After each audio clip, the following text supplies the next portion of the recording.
नमस्कार छात्रों, आज आपके सामने आरएस 2018 के 4th रैंक पर आए निखिल कुमार हमारे सामने हैं।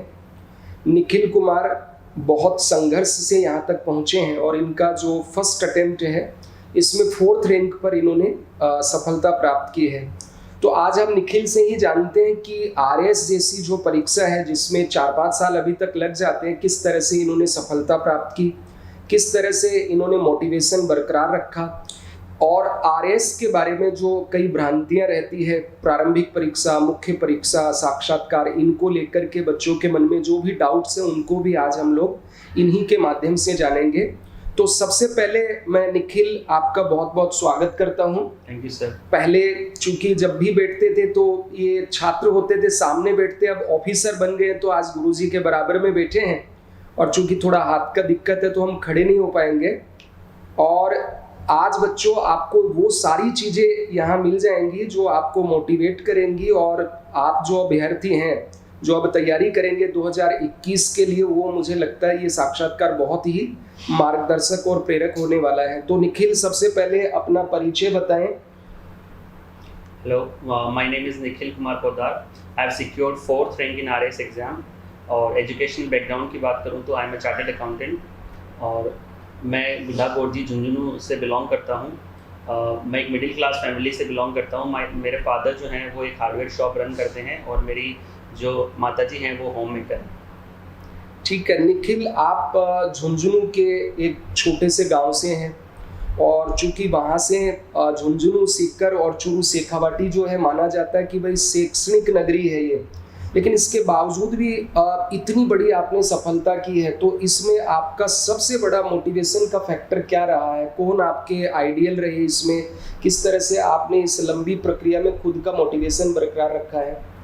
आरएस की जो प्रिपरेशन है वो नो डाउट एक बहुत ही लेंथी प्रोसेस है। काफ़ी 3 तो चरण भर्ती में वैसे ही होते हैं, उसके अलावा जो है कोर्ट प्रोसीजर से भर्ती गुजरती है। तो इस लंबे ड्यूरेशन के दौरान अपना मोटिवेशन लेवल बनाए रखना काफ़ी ज़रूरी होता है। उसके लिए कुछ छोटे से स्टेप्स आपको एस्पिरेंट्स को लेने चाहिए कि हमेशा जो है अपने आप को पॉजिटिव लोगों के साथ रखें, ऐसा माहौल रखें कि जो आपको हमेशा लोग मोटिवेट करें।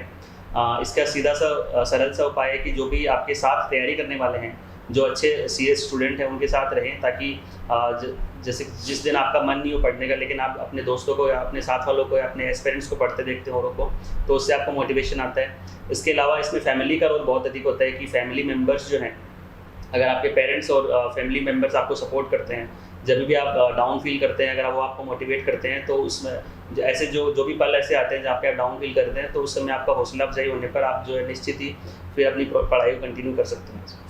निखिल, आरएस राज्य की सबसे बड़ी ये प्रशासनिक सेवा है या सबसे बड़ा सरकारी पद है, लेकिन आरएस की जो आजकल की प्रोसेस है 4-5 साल इसमें लग जाते हैं। तो जो बच्चे जैसे आप चूँकि प्रोफेशनल कोर्स किए हुए हैं, सीए हैं, तो आपको कभी ऐसा नहीं लगा कि यार सब छोड़ छाड़ के वापस सीए ही करते, करोड़ों का पैकेज मिल जाता है? ऐसा आपको क्या अट्रैक्ट किया इसमें? यहाँ तो कुछ ऐसा मिल नहीं जाएगा, बहुत ज़्यादा सैलरी भी नहीं है। सर, जो भी प्रोफेशनल कोर्सेज होते हैं उसमें जो सैलरी का जो आप बात कर रहे हैं वो निश्चित ही जो है सिविल सर्विसेज से अधिक होती है, लेकिन सिविल सेवाओं में जो वर्क डाइवर्सिटी मिलती है और जो एक लार्ज स्केल पे सोसाइटी के लिए कंट्रीब्यूट करने की जो अपॉर्चुनिटी मिलती है, वो कहीं ना कहीं जो है प्रोफेशनल सेवाओं में थोड़ा मिसिंग होता है। यहाँ पे डायरेक्टली जो है वो सोसाइटी के लिए हम काम कर सकते हैं, तो वो एक ड्राइविंग फैक्टर इसके लिए रहता है। सैलरी जो है वो इसके लिए इतना डायरेक्ट ड्राइविंग फैक्टर मेरे लिए नहीं था। मेरा यही मोटिव था कि मैं जो कुछ भी सोसाइटी से लिया उसका कुछ एक थोड़ा सा अंश जो है वो मैं लौटा सकूँ। ओके, कभी आपको प्रिपरेशन के दौरान ऐसे नहीं लगा, जब कोर्ट केस बहुत ज़्यादा हो रहे थे, 2018 की जो मेंस एग्ज़ाम थी वो दिसंबर 23-24 को होनी थी 2018 में, फिर पोस्टपोन्ड, फिर नई डेट, मतलब तारीख पे तारीख इसमें चल रही थी, तो आपको कभी डिमोटिवेट नहीं हुए आप? सर, ये जो प्रोसीजर्स ऐसे होते हैं, जब भी एग्ज़ाम्स वगैरह आगे की सकती हैं, तो एक बार के लिए डिमोटिवेशन ज़रूर आता है, एक बार निराश ज़रूर होते हैं, लेकिन उसके लिए आपको वही करना होता है कि आपके फैमिली मेम्बर्स आपको सपोर्ट करते हैं और आप अपनी पढ़ाई को फिर कंटिन्यू रखते हैं। टेस्ट सीरीज़ दोबारा ज्वाइन करते हैं तो उसमें लगे रहते हैं, तो फिर जो एक बार का जो ये दौर आता है वो निकल जाता है और आपकी पढ़ाई जो कंटिन्यू रहती है। ओके, आपका ये जो वीडियो है देश के और राज्य के लाखों अभ्यर्थी और उनके माता पिता देखेंगे, तो सबसे पहले ऐसे बच्चे जो अभी कॉलेज में हैं, 12वीं पास कर चुके हैं, जो मेरिट में आते हैं और ये बोलते हैं हम आरएस बनना चाहते हैं या प्रशासनिक सेवाओं में जाना चाहते हैं, तो उन बच्चों को जो कॉलेज में हैं और जो तैयारी करना चाहते हैं, उनके लिए आप क्या मैसेज देना चाहेंगे? उनकी अभी से क्या रणनीति होनी चाहिए? आपने क्या स्ट्रेटजी रखी सफलता के लिए? थोड़ा प्रकाश डालें इस पे। जो भी एस्पिरेंट्स, जो स्टूडेंट्स हैं वो इन सेवाओं के लिए तैयारी करना चाहते हैं, मेरा उनसे यही है कि ज़्यादा स्ट्रेस न लें। अभी जो भी आप पढ़ रहे हैं, जैसे 12th में हैं अगर आप हैं या आप कॉलेज में हैं, तो जो भी आपकी टेक्स्ट बुक्स हैं उनको अच्छे से करें। उसके अलावा आप ये कर सकते हैं कि जो भी सेवाएं हैं उनका एक बेस जो रहता है वो NCERTs रहता है। तो अगर अभी से आप कुछ प्रिपरेशन करना चाहते हैं तो आपको बहुत अधिक कुछ करने की ज़रूरत नहीं है। आप सिर्फ ये कीजिए कि NCERTs को जो है वो अभी से थोड़ा थोड़ा पढ़ते रहिए, ताकि जब आप तैयारी के दौर में आएंगे, जब आप फॉर्म भरेंगे और एक्चुअली में तैयारी में जुटेंगे, तब तक आपका जो बेस है वो बहुत अच्छा हो चुका होगा। और कोई बहुत इतना टफ एग्जाम नहीं है कि आपको अभी से बहुत मेहनत करने की ज़रूरत है। अभी से सिर्फ आप एक NCERTs का बेस बनाना चालू कीजिए, ताकि जब आप तैयारी के लिए आएँ तो आपका बेस बहुत ही स्ट्रॉन्ग है। कितने घंटे पढ़ते थे आप? आपकी क्या स्ट्रेटजी रही है जब आपने ये सोचा कि अब मुझे आरएस बनना ही है? सर, मेरी जो पढ़ने के जो घंटे हैं उस पर इतना जोर नहीं रखे। ये रहता है कि आप जो पढ़ाई के लिए आउटपुट निकालें, अपना जो टारगेट सेट करें, वो टारगेट आपका अचीव होना चाहिए। स्टूडेंट्स को चाहिए कि वो अपना डेली का टारगेट, वीकली और मंथली टारगेट सेट करें और उसे अचीव करें। भले ही फिर उसमें आपको 6 घंटे लगे या 8 घंटे लगे, वो स्टूडेंट की जो एफिशिएंसी है उस पर भी डिपेंड करता है, स्पीड पर डिपेंड करता है पढ़ने की। तो मेरे ख्याल से मुझे 5-6 घंटे की रेगुलर स्टडी काफ़ी होती थी। ठीक है। कई बच्चे जो नए आते हैं, चूँकि मैं अक्सर देखता हूँ, कोचिंग में बैठता हूँ निर्माण में, तो बहुत से बच्चे ऐसे आते हैं कि सर पहले हमें प्री की कोचिंग करनी है। कुछ ऐसे बच्चे होते हैं कि हमें केवल मेंस की करनी है। तो ऐसे जो नए बिगनर्स हैं अभी, उनको प्री और मेंस, चूँकि मैं तो नहीं मानता हूँ अलग अलग तैयारी करनी चाहिए, उनको एक ही साथ पूरा करना चाहिए। आपका उन बच्चों के लिए क्या संदेश है? चूँकि बिगनर्स होते हैं, वो नए होते हैं और कोचिंग मार्केट में आते हैं, या बड़े जो भी लोग जो विफल हो जाते हैं उनसे पूछते हैं तो वो अपनी स्ट्रेटजी बताते हैं। एक सफल और टॉपर के नाते आप उन बच्चों को कि भाई प्री और मेंस अलग अलग करना चाहिए, एक ही साथ करना चाहिए, क्या आप सुझाव देंगे? सर, ये जो आरएस की एग्ज़ाम है ये 3 चरणों में होती है, प्रीलिम्स, मेंस और इंटरव्यू। मेरा मानना है कि ये तीनों जो चरण है वो इंटीग्रेटेड हैं। किसी भी चरण की अकेले स्टैंड अलोन आप प्रिपरेशन नहीं कर सकते और वो सही भी नहीं है। प्रीलिम्स और मेंस का सिलेबस जो है वो उसमें काफ़ी सिमिलरिटीज़ हैं। प्रीलिम्स का सिलेबस जो है वो ऑलमोस्ट सारा सिलेबस जो वो मेंस में भी है, कुछ पोर्शन को छोड़ के, तो उनकी प्रिपरेशन हम आपको वैसे ही साथ करनी है। और इंटरव्यू की बात करें तो वहाँ पर भी जो है वो आपकी समझ, जो अंडरस्टैंडिंग होती है टॉपिक्स की, वही मायने रखती है। तो वो अगर आप मेंस की तैयारी के साथ साथ उसको डेवलप करते चलेंगे, हर करंट के टॉपिक, करंट इशू जो भी पढ़ते हैं उस पर आपकी अंडरस्टैंडिंग ऐसी होनी चाहिए जैसे एक ब्यूरोक्रेट की होनी चाहिए। अगर वो शुरू से डेवलप करते चलेंगे तो इंटरव्यू लास्ट प्रिपरेशन में भी आपको उसमें कोई दिक्कत नहीं आएगी। और ये जो मिथ है कि इसकी अलग अलग तैयारी हो सकती है, वो पॉसिबल नहीं है और वो नहीं करना चाहिए, उसमें आपका टाइम वेस्ट ही होगा। मेंस के लिए आपकी विशेष स्ट्रेटजी क्या रही? क्या रणनीति आपने अपनाई आंसर राइटिंग के लिए, ज़्यादा से ज़्यादा आपका उत्तर बेहतर हो इसके लिए? मेंस का जो एग्ज़ाम है वो कम्प्लीटली आंसर राइटिंग पे डिपेंड करता है। तो एस्पिरेंट्स जो एक कॉमन मिस्टेक करते हैं वो ये करते हैं कि आंसर राइटिंग स्टार्ट ही नहीं करते। वो कोचिंग लेते रहते हैं, वो काफ़ी पढ़ लेते हैं, 6 महीने 8 महीने हो जाते हैं प्रिपरेशन करते हुए, लेकिन एक भी आंसर तब तक वो लिखते नहीं है। वो ये सोचते हैं कि एक बार प्रिपरेशन कंप्लीट हो जाए, एक बार मेरा सिलेबस पूरा हो जाए, उसके बाद मैं आंसर लिखूंगा। लेकिन प्रिपरेशन तो इस एग्ज़ाम में कभी पूरी नहीं होगी। जब आप एग्ज़ाम देके भी आ जाओगे तो भी आपकी प्रिपरेशन कंप्लीट नहीं होगी, क्योंकि डायनेमिक सब्जेक्ट्स हैं। तो इसलिए आपको कोशिश करनी चाहिए एस्पिरेंट्स को कि स्टार्टिंग से ही जो है वो थोड़े थोड़े आंसर लिखें।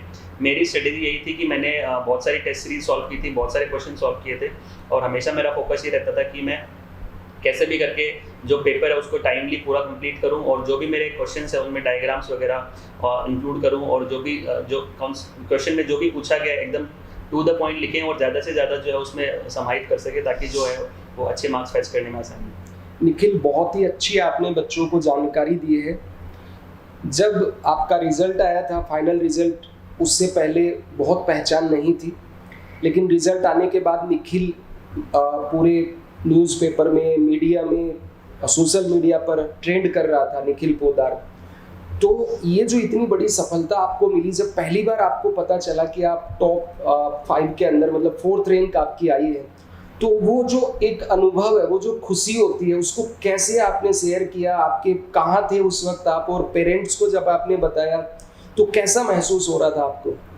हाँ सर, पहले तो जब ये रिज़ल्ट मैंने चेक किया तो एक बार में मैंने मतलब कंफर्म नहीं माना, फिर मैंने दोबारा चेक किया, मैंने तीसरी बार चेक किया, फिर मैंने घर पे बताया पेरेंट्स को बहुत खुशी हुई। उस समय मैं यहाँ पे जयपुर में था, अकेला ही था, और पेरेंट्स को काफ़ी खुशी, मुझे काफ़ी खुशी हुई कि जो इतने समय से मेहनत की थी और जो टारगेट सेट किया था वो टारगेट अचीव हुआ। तो सर नो डाउट बहुत खुशी थी, जिससे वर्ड्स में एक्सप्रेस नहीं किया जा सकता। गुड। चूँकि मेरा मानना है कि अब आप जिस प्रशासनिक सेवा में जा रहे हैं, आपको वो सारे अवसर, वो मार्ग मिल चुके हैं जिनसे आप राष्ट्र के जो गरीब लोग हैं, वीकर सेक्शन के लोग हैं, समाज है, देश सेवा इतना बेहतर तरीके से कर सकते हैं। आपके पास पद, प्रतिष्ठा सब कुछ है, ईमानदारी से आप अपने कर्तव्य पथ पर आगे बढ़ें, ये सारी शुभकामनाएं हैं।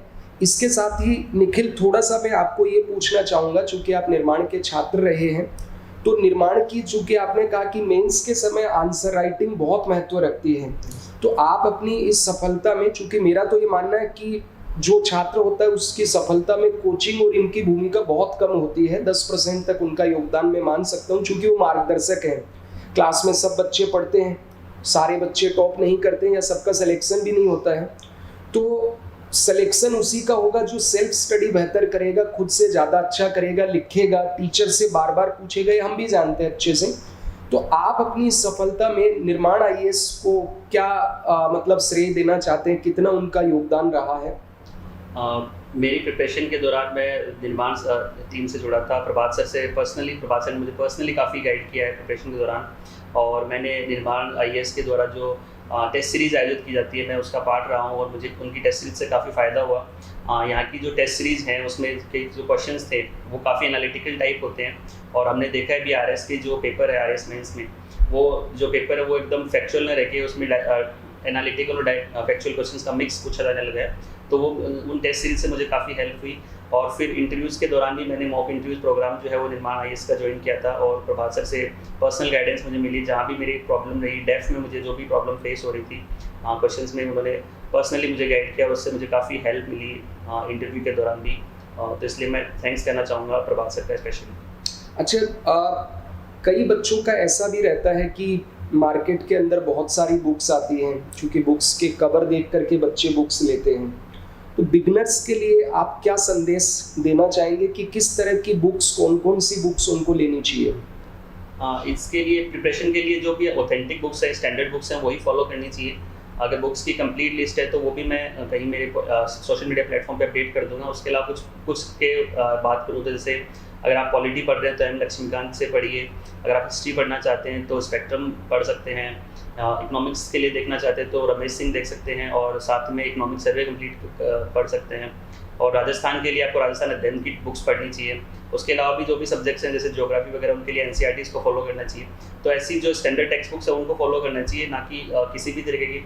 मुझे पता है ये अपने जो भी बाहर शॉप्स पे हम जाते हैं तो वहाँ पे अच्छे अच्छे कवर्स में आपको बहुत सारी बुक्स दिखेंगी और आप अट्रैक्ट होंगे और लेके आ जाएंगे, घर पे रख लेंगे उसको, 10 पेज पढ़ेंगे फिर कभी नहीं पढ़ेंगे उसको। और ऐसे बहुत सारी बुक्स जो है वो एस्पिरेंट्स इकट्ठा कर लेते हैं, उनका ना कभी रिवीजन हो पाता है, ना कभी उनके नोट्स बन पाते हैं। तो लिमिटेड रिसोर्सेज रखिए, उनको अच्छे से पढ़िए, उनको 3-4 बार पढ़िए, उनके नोट्स बनाइए, तो हेल्पफुल रहेगा। निर्माण आईएएस की जो साइंस टेक की पुस्तक है, वर्ल्ड हिस्ट्री की बुक है, चूँकि टेस्ट सीरीज में हर बच्चे को हमने वो पुस्तक प्रोवाइड करवाई थी निःशुल्क हर बच्चे को, उसके लिए आप क्या कहना चाहेंगे? जो निर्माण आईएएस की बुक है साइंस टेक वाली, वो काफ़ी जो है कंसाइज मैंने वो पढ़ी थी, और काफ़ी अच्छी और शॉर्ट रूप में आपको अच्छे से प्रिपरेशन करने में हेल्प मिलती है, और टू द पॉइंट काफ़ी उसमें चीज़ें हैं। तो आपके सामने अभी निखिल कुमार अपनी स्ट्रेटजी बता रहे थे, अपनी सफलता के बारे में बता रहे थे। इनका ये साक्षात्कार मैं उम्मीद करता हूँ कि जो बिगनर्स हैं, जो अभी शुरुआत करना चाह रहे हैं, उनको एक मार्गदर्शक के तौर पर मिलेगा। इन्होंने कहा कि आपको कुछ भी चाहिए तो इनका फेसबुक आईडी है, उस पर आप क्वेश्चन डाल सकते हैं, वहाँ पे इनको फॉलो कर सकते हैं, और आपको किसी भी तरह की कोई गाइडेंस चाहिए तो आप इनसे वहाँ पे भी जानकारी ले सकते हैं। इनका बहुत बहुत धन्यवाद। काफ़ी सिंसियर स्टूडेंट ये रहे हैं।